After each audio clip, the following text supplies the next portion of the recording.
All right. Okay. Good afternoon, secondary principals.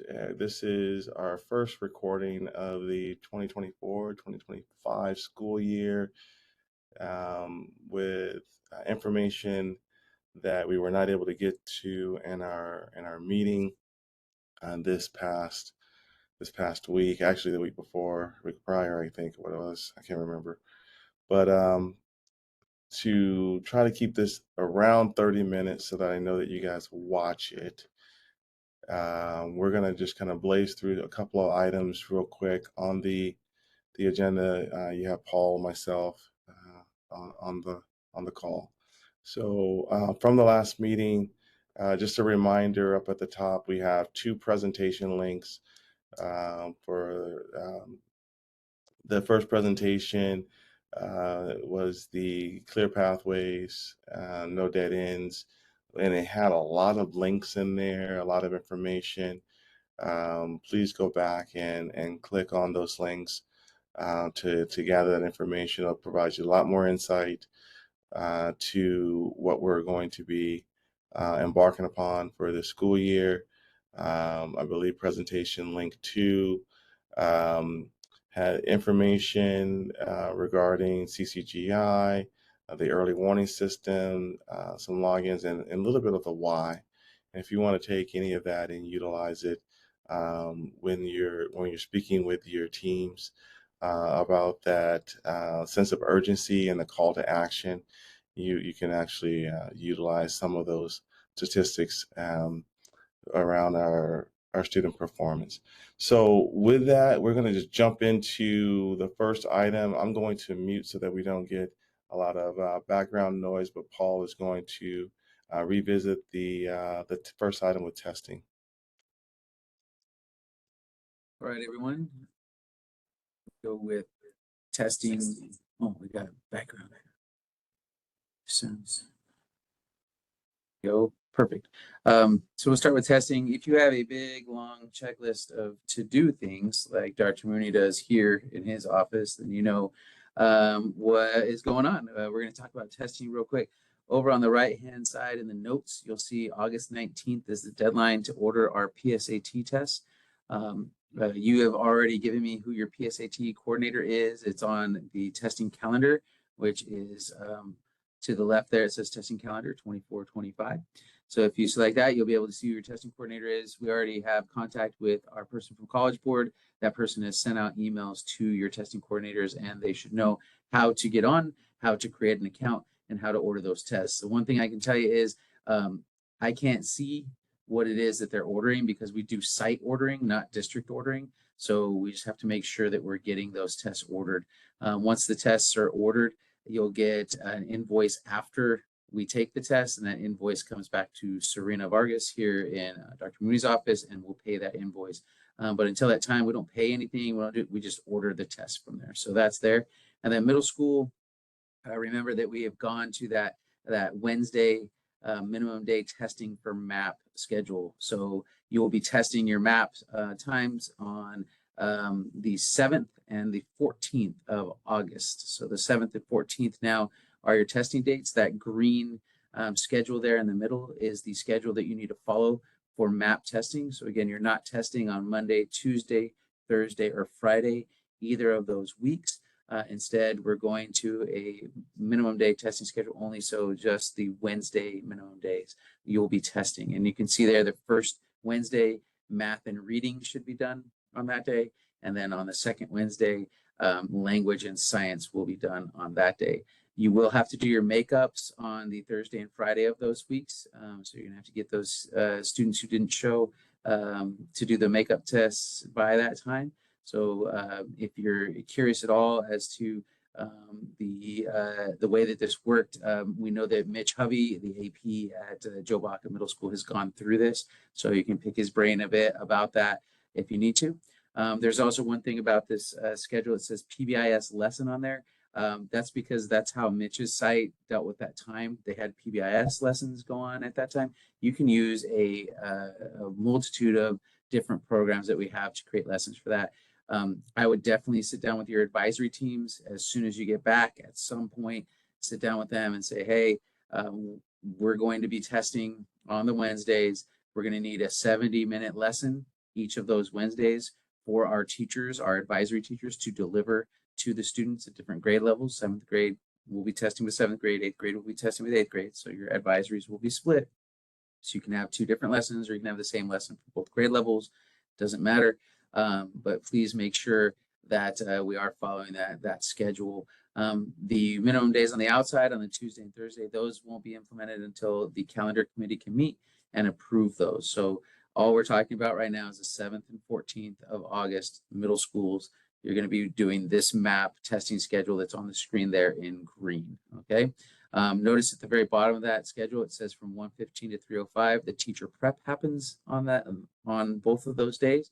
So please make sure that you're not scheduling anything during that time. You still have your staff meetings after school if necessary, but that 1:15 to 3:05 should be protected time for the teachers to have their prep period. All right. So that's the schedule for middle school testing. That's also the end date for PSAT, the August 19th. And I believe the next thing on there is mine as well. So I'll just cover that. The data review for CASP, MAP, CASP comparison. That data is there. Longitudinal on the first tab. The second tab is the comparison. How close did MAPs get? And then the next tab over is going to be your grade level stuff. So you can see it there. It's all a part of the data that's there. Please remember this data is preliminary. Please remember the data should not be shared publicly. So if you're putting any of this data in front of your staff in the form of a graph or anything like that, please share that with them, and please don't allow them to take pictures of it and then share it publicly. That would be an issue. It's really just an issue because the data is still subject to change, and obviously we want to allow time for that change to happen if it's necessary. So there's all the data there for you. If you need me to make individual slides for your sites, I am willing to help with that. If you need me to come out and speak to your sites, things are filling up quick on those 2 days that we have before school starts. But please, find my calendar, look for me, and see if you can schedule something in there. All right. Appreciate you. And we'll let Dr. Mooney take it back over. All right. So the next item is Avid, is dealing with our instructional framework, and I thank you for those who have provided Paul with your Avid coordinators.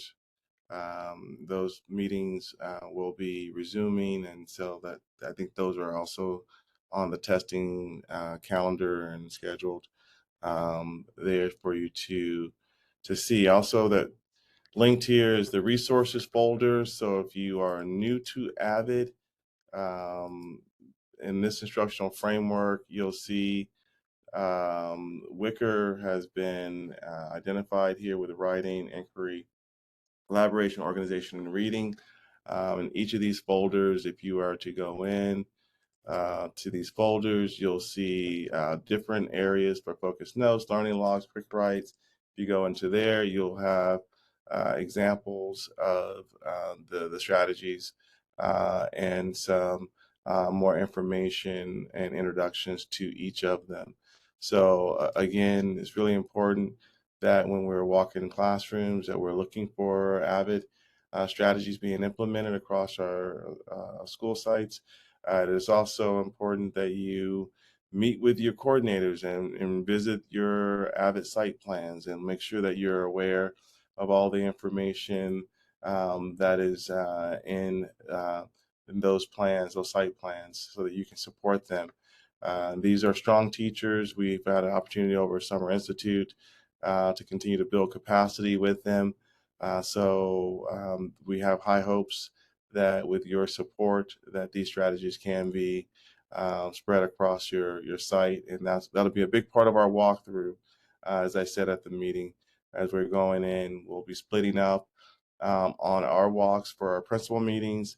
We'll be utilizing the principal professional walk tool, the survey, looking for Avid strategies, then coming back and participating in a reflection activity where we'll be sharing out what we observed while the site principal for that site will be listening, and then we'll engage in a Q&A as at the conclusion of that, and ask for next steps from that principal based off of what they've heard.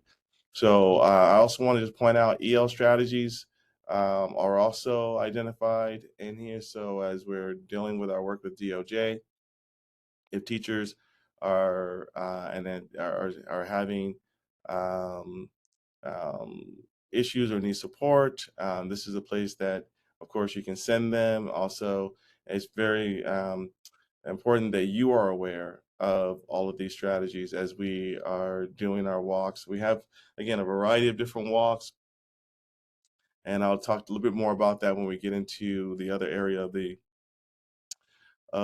agenda. But I just want to make sure that you knew that these were also here for you as well. So again, if you click on um, that link there, it takes you directly to the resources folder. And that was something that you should bookmark and go back to often, especially as you're doing your daily walks. And I'm going to turn it back over to Paul to talk about CTE.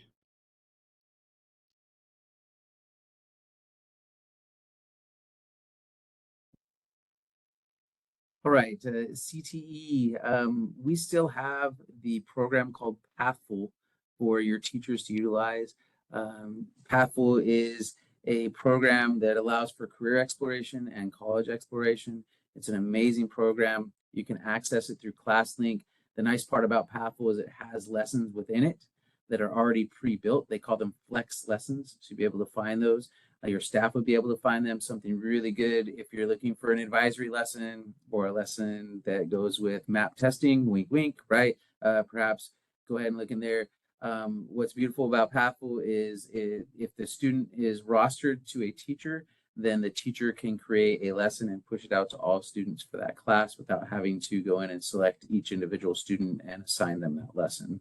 So it functions very much like Google Classroom. It's just all about college and career readiness. It's an amazing program, so I highly recommend you all going in, taking a look at that program, and making sure that your teachers have access to it. We also have an amazing trainer. Her name is Melissa Weatherman, and she is willing to do either virtual trainings or come out and see a staff and talk to them about this.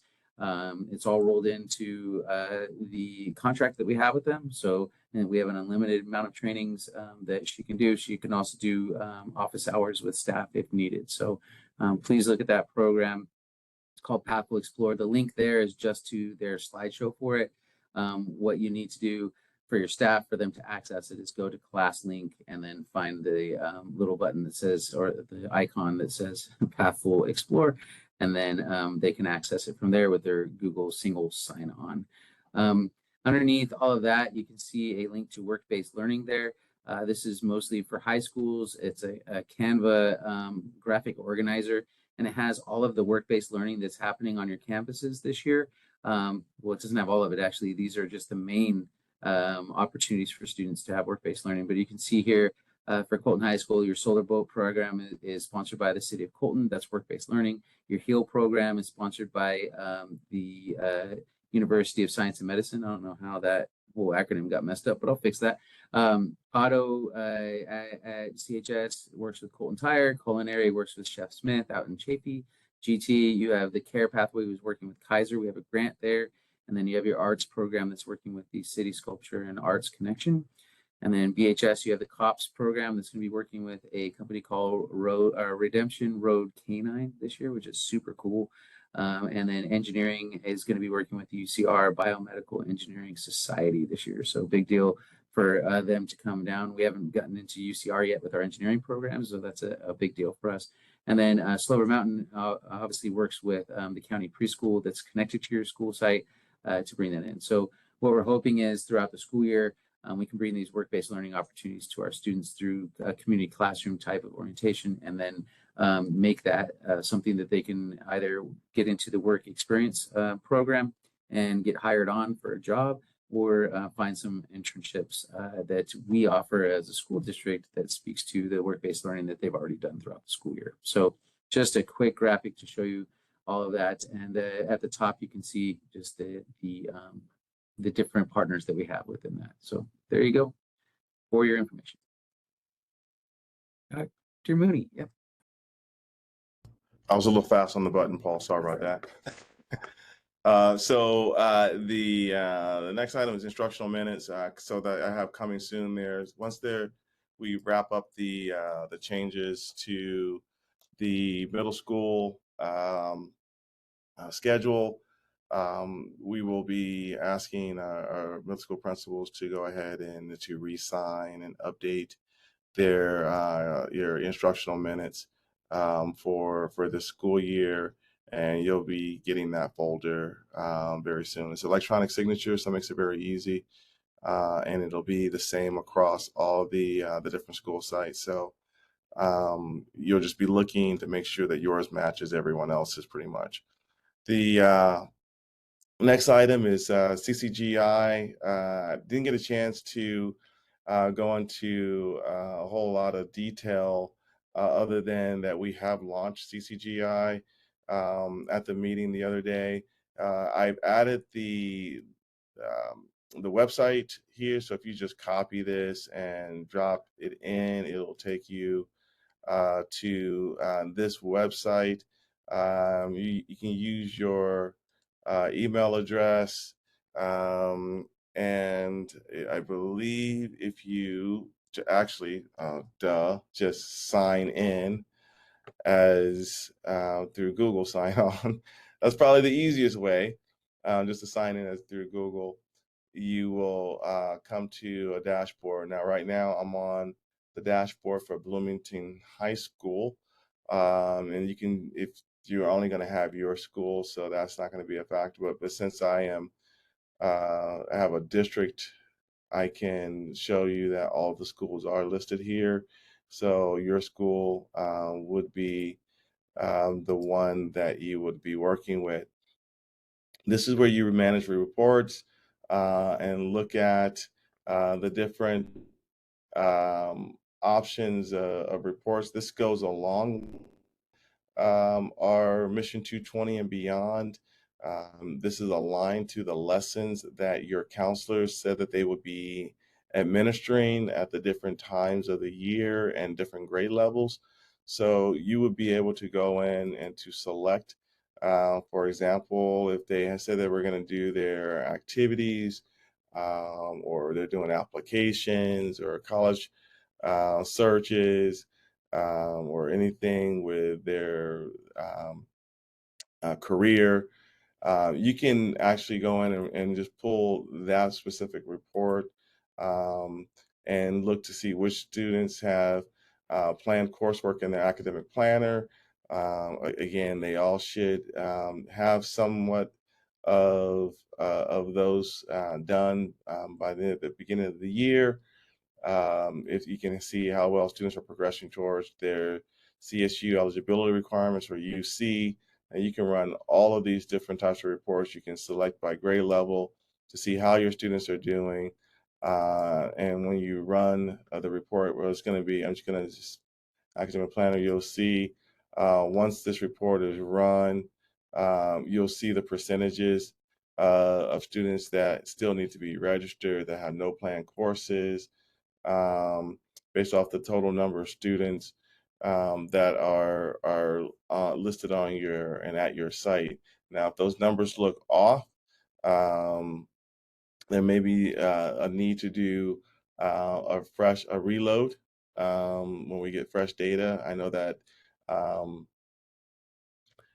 Bradley is working on sending over the new set of data right before the school year starts. So those numbers will probably change, but this is from our last year at the end of the year going live, the data that we have registered in there now.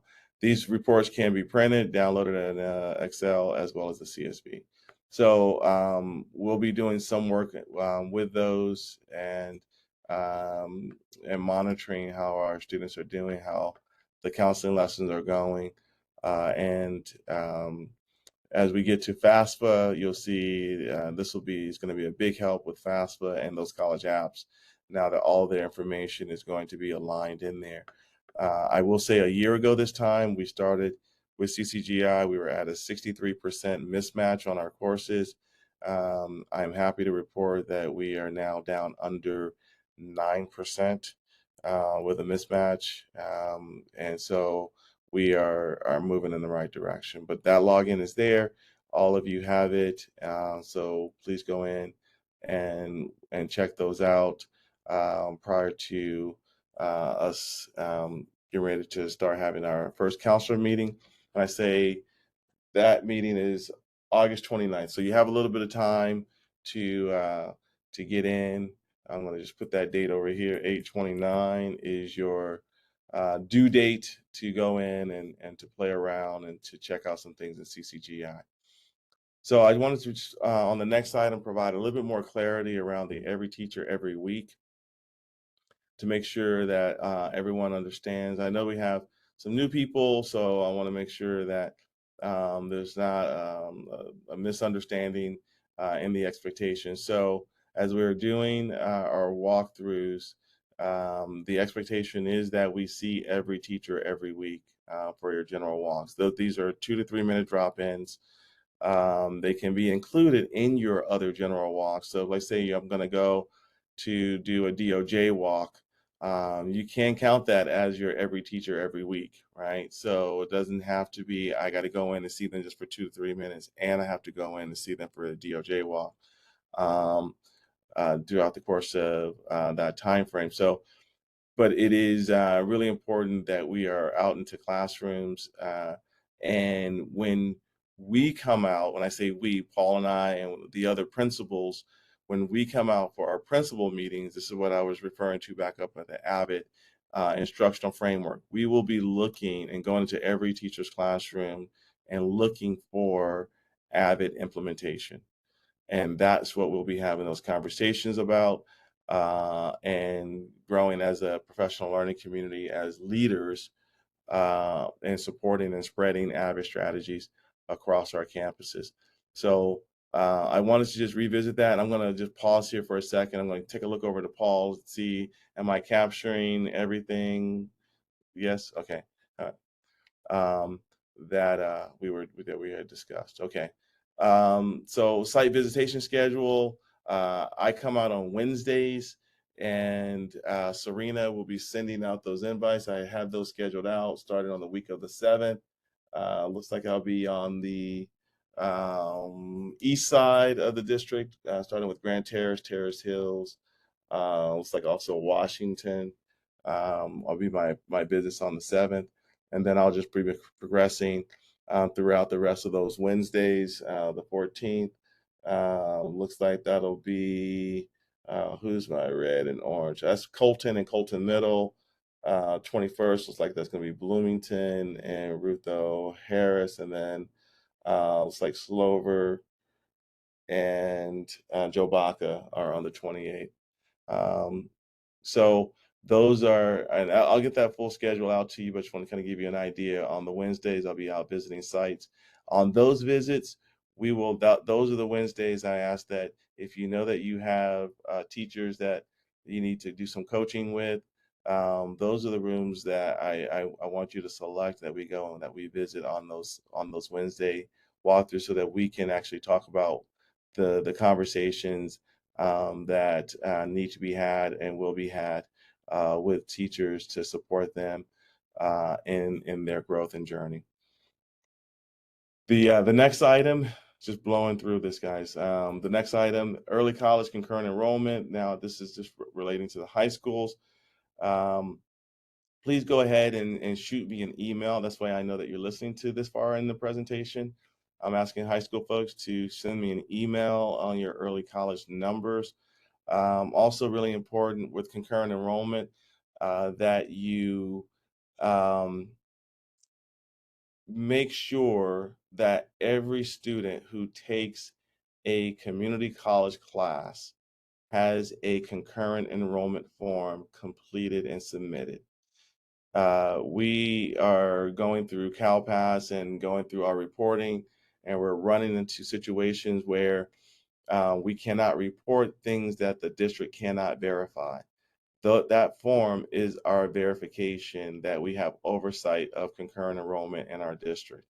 So if students are just signing up for classes and getting transcripts sent in and then asking the registrar to put them on their transcripts, we cannot report those as being district monitored courses. So the concurrent enrollment form is more important than ever that they complete those forms. I have a stack of transcripts from Valley College where students have taken courses. There's no form, so all they will have is a college transcript. We cannot report it, and if they got a C or better, guess what? Even better for you. You're not getting the credit for a seat for them being a college career rating on your indicator board because we cannot submit that as those forms. So if you want to get the bump for those students taking those courses, make sure that they fill out a concurrent enrollment form and submit those to my office so that we have that oversight. Next item, Secondary Curriculum Council, August 6th. Um, there will be, on this meeting, it is your final meeting for your members from the last school year. We start the school year with that same group, so just to have that the continuity. And so after that, we will need your new members for September. So go ahead and start thinking about and put out to your staff recruitment for Secondary Curriculum Council, those who would be interested, and so that you can submit those names to Serena so that we can have them for the 24-25 school year.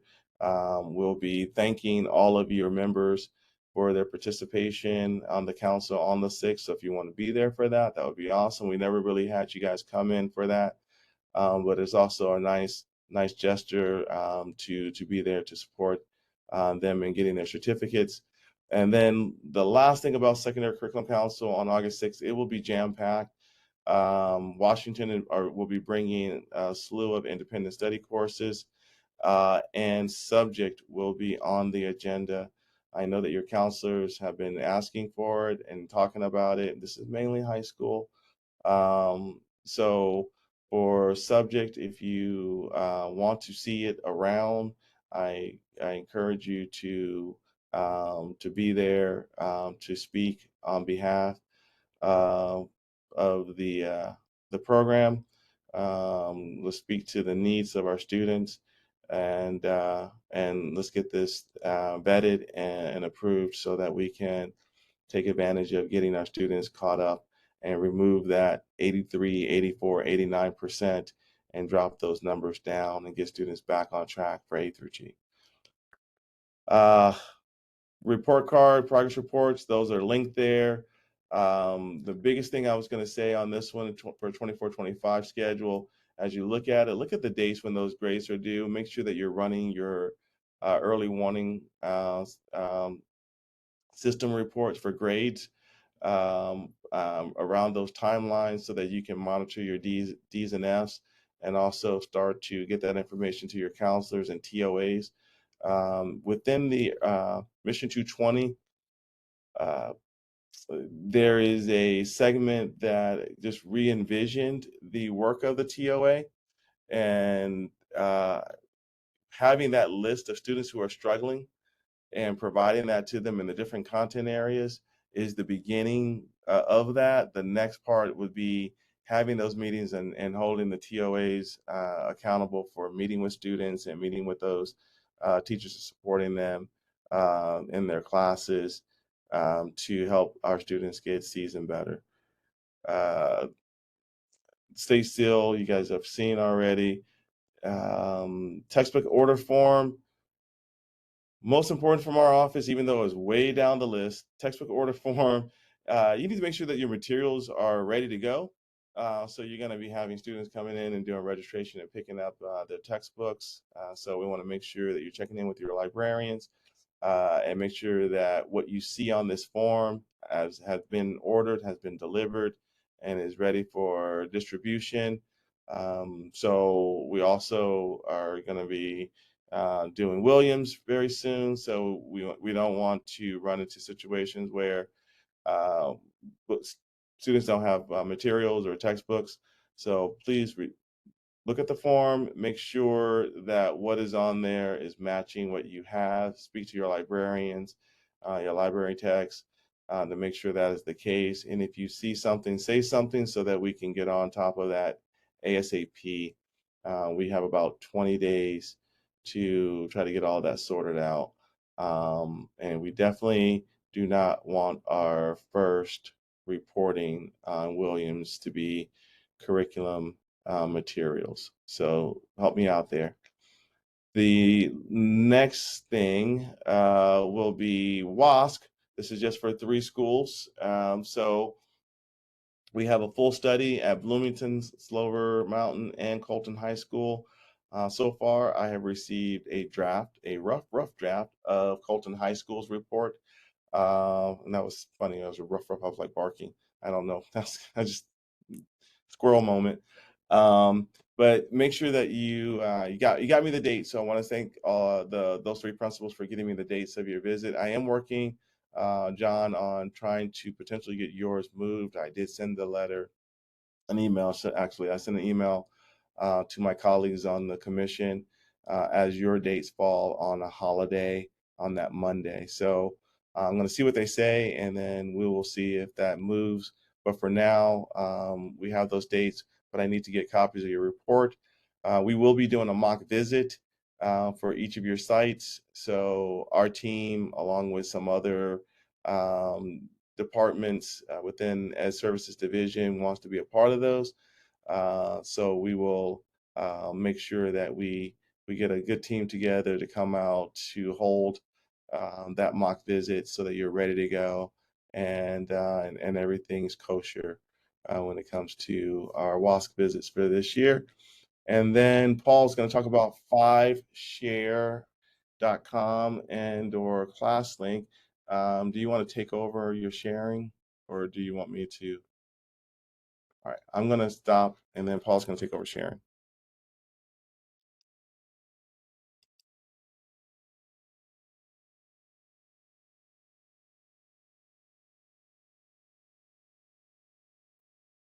All right. So just real quick, to cover 5 lab, excuse me. When you're in ClassLink, which is obviously here, this is what ClassLink looks like. It has all of your apps that you have within the school district. So it's accessible from our school district website. When you're in ClassLink, all you have to do is find the big number 5 that says Forecast 5 portal. That's 5lab. When you select that, it'll take you to your login through Google.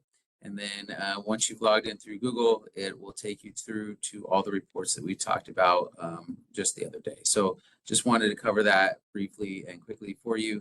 Hopefully I'm still sharing the same screen.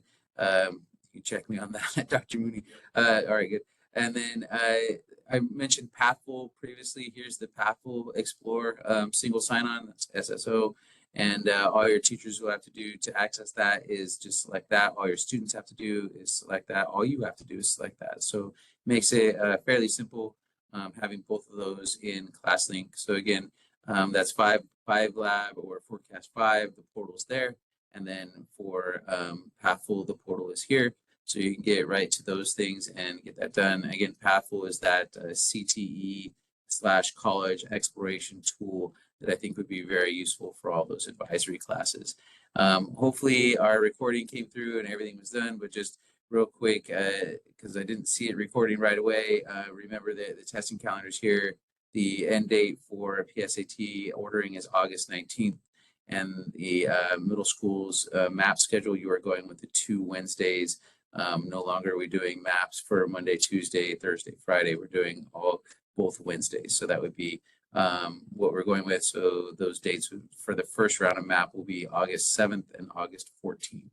So please make sure that you look at that. You guys have any questions for us, let us know. I'll stop sharing my screen so we can get out of this. And I almost can feel the weekend coming up on us here, Dr. Mooney. So hopefully we get there. I agree, Paul. I do feel the weekend, and because of that, and I'm also looking at it's not even 4 o'clock yet. I think we did as best we could to keep it to a minimum, so that you guys would see and listen through it all the way. With that, we are going to close out our first recording of the year. I did add a little tab next to the presentation that says video. That is where you will find this, and we'll also send it to your email. All right, guys, have a great one. If you need us, you know where to find us.